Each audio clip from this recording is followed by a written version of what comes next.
जयपुर के नाम से एक गांव था। उस गांव में एक जादुई तालाब थी। इसका पानी हीरे जैसा चमकता रहता था। उस तालाब में बहुत ज्यादा हीरे थे। कोई भी मजबूर गांव वाला उस तालाब से मदद मांगता तो जादुई तालाब उसमें से एक हीरा निकालकर उसे दे देती। गांव वालों को उस तालाब से बहुत प्यार था। उस गांव में एक लोहार राहुल अपनी बीवी सोनिया और बेटी मीना के साथ रहता था। वो बहुत ही गरीब था। अरे राहुल, लगता है आज बहुत तेज बारिश होने वाली है। अगर ऐसा हुआ तो हमारा ये मिट्टी से बना हुआ घर टूट जाएगा। लक्ष्मी, ये तो हर साल का रोना है और हमारे पास इतने पैसे भी नहीं हैं कि हम एक नया घर बना सकें। उसी रात तेज तूफानी बारिश होने की वजह से राहुल का मिट्टी का घर बारिश की वजह से ढेर हो जाता है और वो सड़क पर आ जाते हैं। मम्मी, हमारा घर तो टूट गया, हम सब कहाँ रहेंगे? मीना बेटी, घबराओ नहीं, हमारा ये घर फिर बन जाएगा। फिर हम सब एक साथ खुशी खुशी रहेंगे। राहुल, हमारा घर तो मिट्टी का बना हुआ ढेर हो गया, हम क्यों ना जादुई तालाब से मदद मांग लें। मैंने सुना है जादुई तालाब सब मजबूर गांव वालों की मदद करती है। हाँ लक्ष्मी, तुम ठीक कह रही हो। हमें जादुई तालाब से मदद ले लेनी चाहिए। अब इस वक्त वही हमारी मदद कर सकती है। क्या बात है, तुम लोग इतने परेशान क्यों हो? मुझे बताओ। जादुई तालाब, हम बहुत परेशान हैं। हर रात तूफानी बारिश की वजह से हमारा मिट्टी का घर ढेर होकर पानी में बह गया, इसलिए हम आपके पास मदद मांगने के लिए आए हैं। और क्या आप हमारी मदद करेंगी? हाँ, मैं तुम्हारी मदद जरूर करूंगी। तुम लोग परेशान मत होना, मुझे तुम सबकी मदद करना अच्छा लगता है।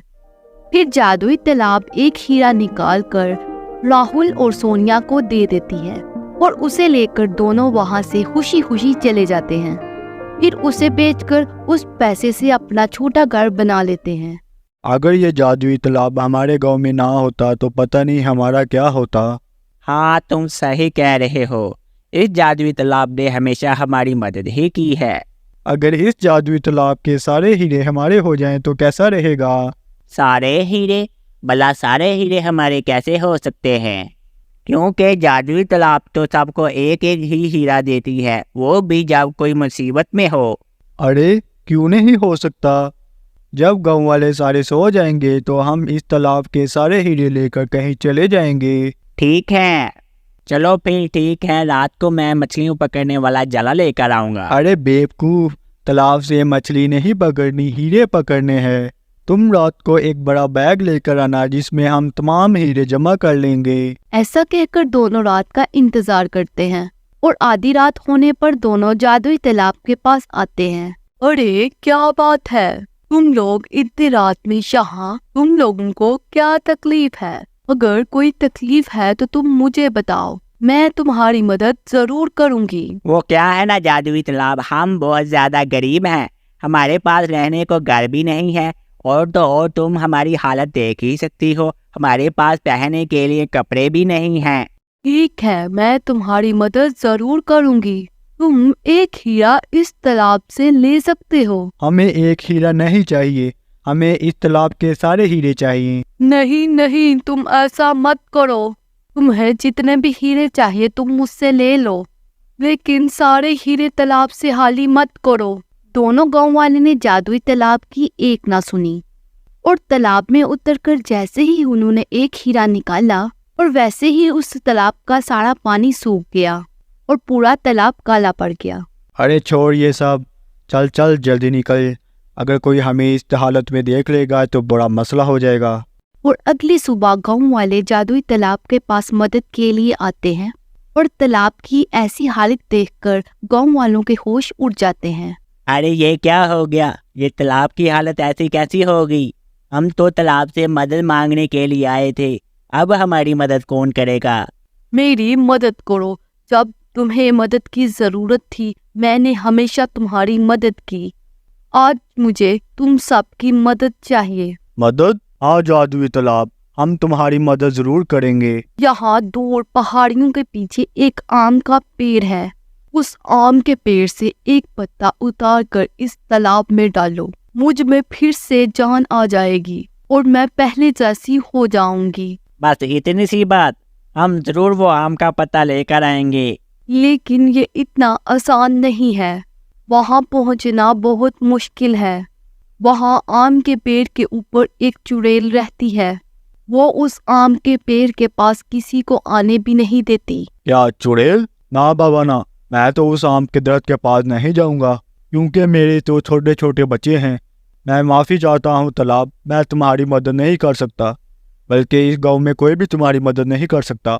और तो और वहाँ जाकर किसको मरना है? गांव वालों की ऐसी बातें सुनकर जादुई तालाब बहुत दुखी होती है। और तभी वहाँ से राहुल आ रहा होता है और गांव वालों की सारी बातें सुन लेता है। जादुई तालाब, दुखी मत हो, मैं तुम्हारी मदद करूँगा, क्योंकि मुश्किल वक्त में तुमने ही हमारी मदद की थी। ये सुनकर जादुई तालाब खुश हो जाती है। फिर राहुल घर जाकर सोनिया को सारी बात बताता है और उसकी मदद करने को तैयार होता है। आप बिल्कुल ठीक कह रहे हैं। हमारे बुरे वक्त में जादुई तालाब ने हमारी बहुत मदद की है। अब हमारी बारी है उनकी मदद करने की। ऐसा कहकर राहुल आम के पत्ते लेने के लिए जंगल की तरफ चला जाता है और वहाँ पहुँचता है। और तभी रास्ते में उसे एक परी मिलती है। रुको राहुल, मुझे पता है कि तुम जादुई तालाब की मदद करने के लिए आम के पेड़ के पास जा रहे हो, लेकिन उस आम के पेड़ के ऊपर एक चुड़ैल रहती है और वो तुम्हें आम के पेड़ को छूने भी नहीं देगी। ये लो तुम मेरी जादुई छड़ी, उसे 3 बार चुड़ैल के सामने घुमाना, फिर वो जब बेहोश हो जाए तो तुम वो आम के पत्ते आसानी से ले सकते हो। लेकिन परी, आप मेरी मदद क्यों कर रहे हो? मैं हर उस इंसान की मदद करती हूँ जो मुसीबत में हो या वो किसी की मदद करने की कोशिश करे। तुम बहुत नेक काम कर रहे हो राहुल, इसलिए मैं तुम्हारी मदद कर रही हूँ। और ऐसा कहकर परी अपनी छड़ी राहुल को दे देती है। फिर राहुल उस पेड़ के पास पहुँचता है। फिर देखता है कि अचानक से वो चुड़ैल उसके पास पहुँचती है। फिर राहुल 3 बार उस छड़ी को उसके सामने घुमाता है। फिर चुड़ैल बेहोश हो जाती है। राहुल फिर आम के पत्ते तोड़ लेता है और वहां से चला जाता है। फिर जादुई तालाब के पास पहुंचता है और तालाब में आम का पत्ता डाल देता है, जिससे जादुई तालाब खुशी से लहराने लगती है। ये देखकर राहुल बहुत खुश होता है। शुक्रिया राहुल, आज फिर से मैं तुम्हारी वजह से लहराने लगी हूँ। मैंने गाँव वालों की बहुत ज़्यादा मदद की और आज जब मुझे मदद की ज़रूरत थी तो गांव वालों ने मेरी मदद नहीं की, इसलिए मैं यहाँ से हमेशा के लिए जा रही हूँ। ऐसा कहकर वो राहुल को बहुत ज़्यादा हीरे देती है और वहाँ से मुड़कर चले जाती है। फिर उस गांव का तालाब हमेशा के लिए सूख जाता है। ये देखकर गांव वाले बहुत दुखी होते हैं। जिस तालाब ने गांव वालों की इतनी मदद की और वक्त आने पर उन्होंने उसका साथ नहीं दिया और गांव वालों को उसका बहुत ज्यादा पछतावा भी होता है। और राहुल घर आकर सोनिया को सारी बात बताता है और जो उसे हीरे मिलते हैं उसे वो बेचकर अपने लिए बहुत बड़ा घर और एक कारखाना बनाता है। फिर वो लोग खुशी खुशी अपने घर रहते हैं।